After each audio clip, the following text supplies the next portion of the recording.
Assalamualaikum warahmatullahi wabarakatuh. Di sini kami dari kelompok 1 ingin mempresentasikan hasil penelitian kami yang berjudul Upaya Peningkatan Proses Belajar pada Anak SD. Sebelumnya izin perkenalkan diri. Nama saya Rizwan Saputra sebagai moderator. Yang kedua, Adelia Febrianti sebagai penyaji 1, Apriani sebagai penyaji 2, Okta Luciana sebagai penyaji 3, Suyanti sebagai penyaji 4, Rahmat Irfan sebagai penyaji 5, Gita Yolanda sebagai penyaji 6, Yeni Yuliasari sebagai penyaji 7, Ayu Inten sebagai penyaji 8, dan Sulismawati sebagai penyaji 9. Assalamualaikum warahmatullahi wabarakatuh. Saya Adelia Fabrianti, NPM 181600002. Baik, di sini saya akan menjelaskan pengertian dari BK, bimbingan konseling. Bimbingan konseling adalah suatu lembaga di sekolah yang bertugas membimbing dan melayani konseling, memecahkan permasalahan seperti mengatasi siswa-siswa yang mempunyai masalah. Bimbingan konseling juga membantu tercapainya segala aspek-aspek pertumbuhan dan perkembangan siswa. Dari semua itu, disinilah perlunya guru bimbingan dan konseling BK di SD dalam membantu mengidentifikasi permasalahan peserta didik dan membantu tercapainya segala aspek perkembangan peserta didik di SD. Terima kasih. Assalamualaikum warahmatullahi wabarakatuh.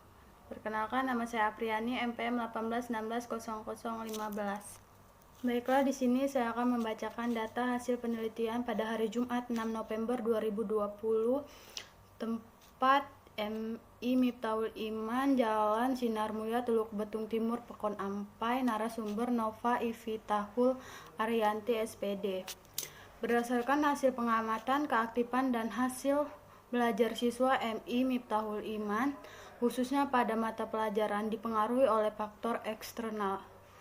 Guru tidak menggunakan metode dan media pembelajaran yang sesuai dengan materi, sehingga sikap belajar, motivasi siswa, konsentrasi belajar, dan perolehan hasil belajar siswa rendah. Karena rendahnya keaktifan dan hasil belajar siswa, khususnya mata pelajaran, maka dilaksanakan penelitian ini dengan judul Upaya Peningkatan Proses Belajar pada Peserta Didik. Terima kasih. Perkenalkan, nama saya Okta Luciana Manalu, NPM 191600083. Di sini saya akan menjelaskan jenis-jenis masalah pada siswa.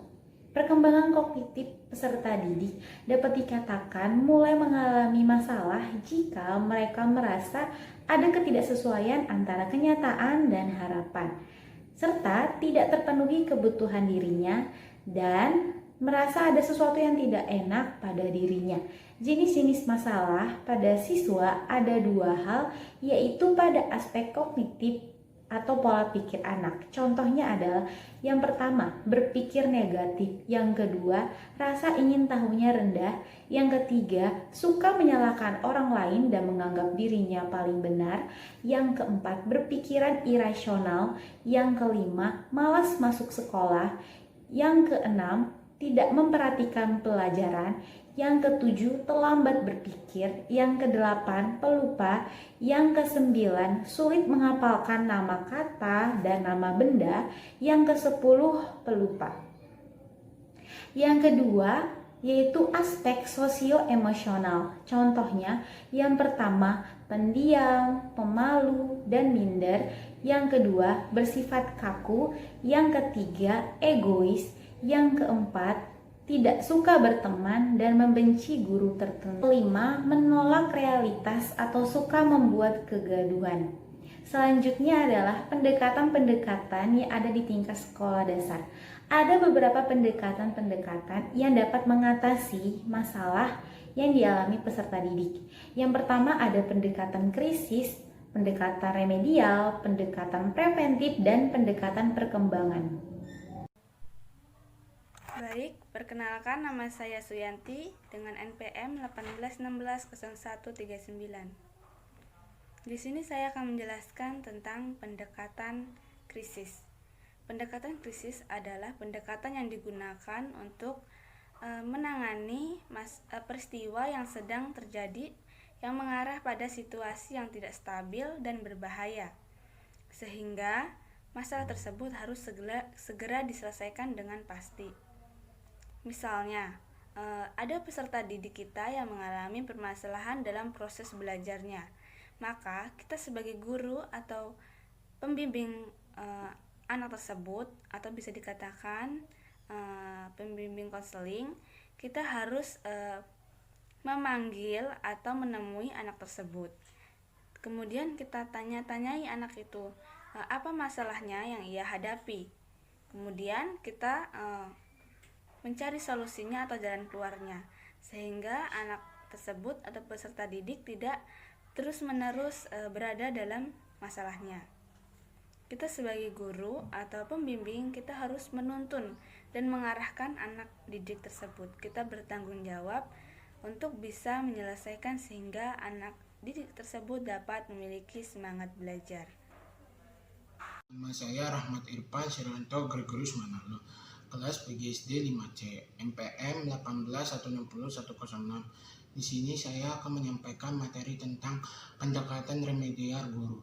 Pendekatan remedial guru itu adalah pembimbing akan memfokuskan bantuan kepada upaya penyembuhan atau perbaikan terhadap kelemahan-kelemahan yang ditampakkan anak. Tujuan bantuan dari pendekatan ini adalah menghindarkan terjadinya krisis yang mungkin dapat terjadi. Berbagai strategi dapat digunakan untuk membantu anak, seperti mengajarkan kepada anak keterampilan belajar, keterampilan bersosial, dan sejenis yang belum dimiliki anak sebelumnya. Assalamualaikum warahmatullahi wabarakatuh. Perkenalkan, nama saya Gita Yolanda, NPM 19160048. Di sini saya akan menjelaskan bagian mengenai pendekatan preventif.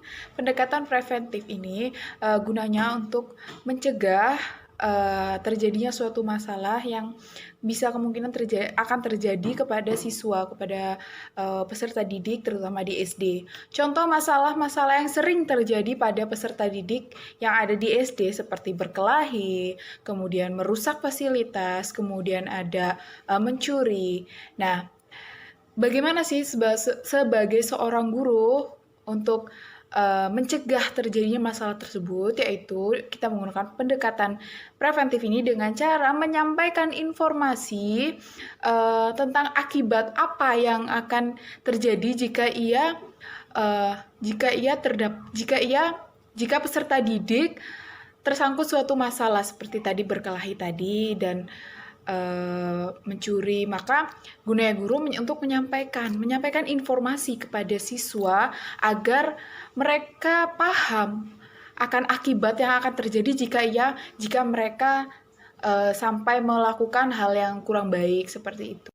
Assalamualaikum warahmatullahi wabarakatuh. Saya Yeni Liasari dari PGSD 5C, NPM 18160156. Di sini kami dari kelompok 1 menjelaskan tentang upaya peningkatan proses belajar pada anak SD bimbingan konseling di sekolah dasar.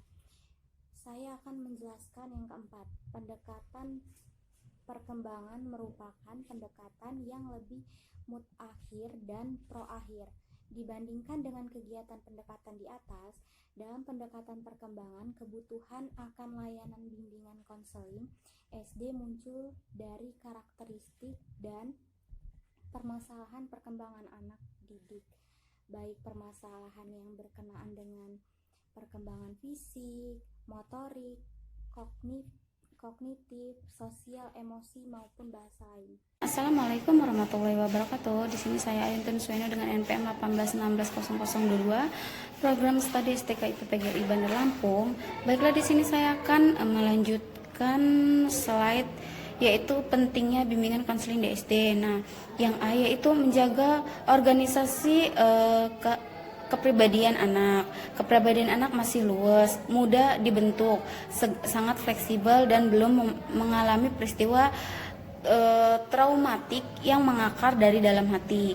Nah, terus yang B, membimbing hubungan yang baik antara orang tua dengan guru, dan di mana umumnya orang tua atau orang dewasa yang mengasuh anak didik masih menjalani komunikasi intens dengan pihak sekolah jika anak yang diasuh masih berada dalam lingkungan lembaga SD. Saya Sulismawati dengan NPM 18160135 kelas PGSD 5C. C. Persiapan mental peserta didik untuk memasuki tingkat dasar lanjut. Di SD mereka diarahkan untuk mempunyai kepribadian yang matang untuk melanjutkan pendidikan selanjutnya. Mereka juga dituntut untuk mempunyai kemampuan akademik. Adapun tujuan diberikannya bimbingan dan konseling untuk peserta didik. Bimbingan konseling juga membantu guru untuk mengidentifikasi minat, bakat, potensi yang dimiliki oleh peserta didik. D. Memelihara perkembangan kognitif peserta didik. Peran bimbingan dan konseling pada perkembangan kognitif anak adalah membantu perkembangan kognitif anak agar tidak terjebak dalam pola pikir mistik yang irasional. E. Menjaga stabilitas perkembangan sosial emosional. Perkembangan sosial emosional terdiri dari dua kata, yaitu perkembangan sosial dan perkembangan emosional. Perkembangan sosial berkaitan dengan peningkatan interaksi anak dengan orang lain, dimulai dengan bermain dengan orang tua, teman, atau masyarakat luas. Peran bimbingan konseling dalam perkembangan sosial emosional ini adalah mengantisipasi perilaku sosial anak sejak usia dini dan memberikan terapi psikis kepada anak yang bermasalah agar dapat mengendalikan emosi. Mungkin itu saja yang dapat kami sampaikan. Kami akhiri. Wassalamualaikum warahmatullahi wabarakatuh.